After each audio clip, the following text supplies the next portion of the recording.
Hey everyone, Christian here from Rise Digital, where we make clients more productive with Google Workspace.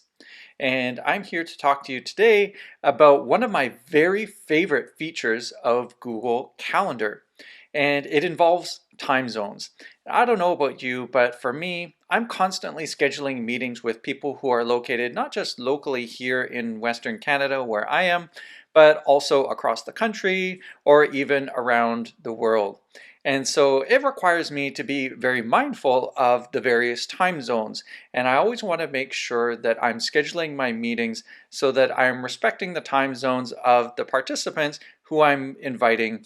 And so with Google Calendar, it makes things a lot easier for me because Google Calendar, when I schedule a meeting in my local time zone, will send an invite to the recipient and present it to them in their time zone. So nobody really needs to do the math in their head. But the thing is, as I'm scheduling that meeting in the first place, I just want to be cognizant that I'm scheduling it at a time that is actually realistic for the recipient. And so I'm going to show you today the feature in Google Calendar called World Clock, because this feature is an absolute lifesaver for somebody like me. And if you schedule meetings with people who are located in different cities, different countries, or even on different continents, you will love this feature as well. So I'm going to jump right into my Google Calendar and show you exactly what I mean. So here we are in my Google Calendar, and you can see I don't have any events scheduled right now, but there's one thing that you might notice I do have, which is over on the left-hand side here. You see the world clock feature enabled, and I've added 4 different time zones to my world clock based on the time zones that I work with on a regular basis. So I have Vancouver time, I have Toronto time, then I have the United Kingdom, and I have Philippines as well. Okay, so all of those time zones are reflected here so that when it's 1:35 in the afternoon in Vancouver, I know that it's 4:35 in the afternoon in Toronto, 9:35 at night in the United Kingdom, and 5:35 in the morning in the Philippines. Some other ways to do this might be to create a Google search, for example. Of course, I can always do a Google search when it's 2 p.m. in Vancouver. What time is it in London, UK? But of course, that requires me to open up a new Chrome tab, type in a search query, and wait for the answer to come up. The other thing that I could do is I could count in my head. Well, 7 hours ahead during the summertime, 8 hours ahead during the winter time. That's just too much time and energy invested when Google Calendar can do all the math for me, right? So if I click on the create button here in order to create a new event, and maybe I want this event to take place on Friday, and maybe I want it to take place at 2 o'clock in the afternoon, which is what it's set to right now, then I can look over here at the world clock and very easily see, well, 2 p.m. in Vancouver is 5 p.m. in Toronto, it's 10 p.m. in the United Kingdom, and it's 6 a.m. in the Philippines. So if I was scheduling this meeting with somebody in the Philippines, 6 a.m. is probably not a really good time. And so what I can do is just change that start time to, say, 4 in the afternoon in Vancouver, and it will automatically update in the world clock. It shows me here that it's 8 a.m. in the morning in the Philippines, and that is a lot better option, right? So if I schedule this event, I'm just going to type in a title here,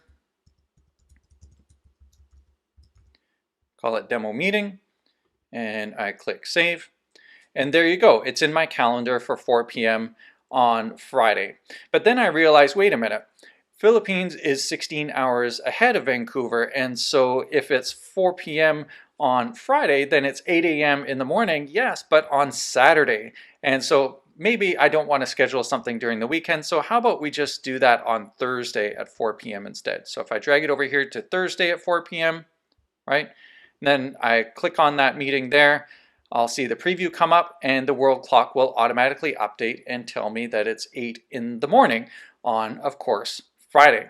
So that seems to work for me, so I'm going to leave that right there.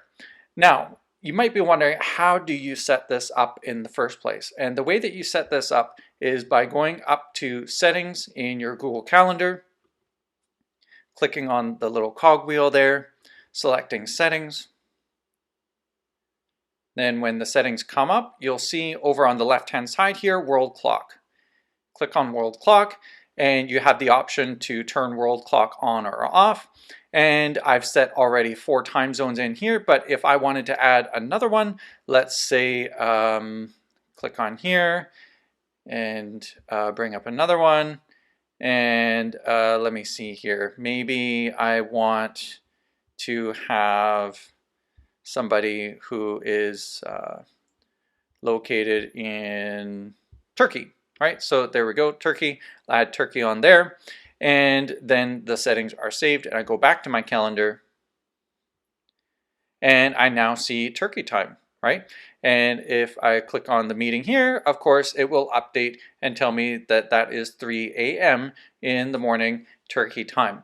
And so it's a very easy feature to set up, but very powerful and saves me a lot of time and mental power in terms of trying to be cognizant and aware of what time zones I'm scheduling my meetings in for the recipients that I'm hoping will attend from across the country and around the world.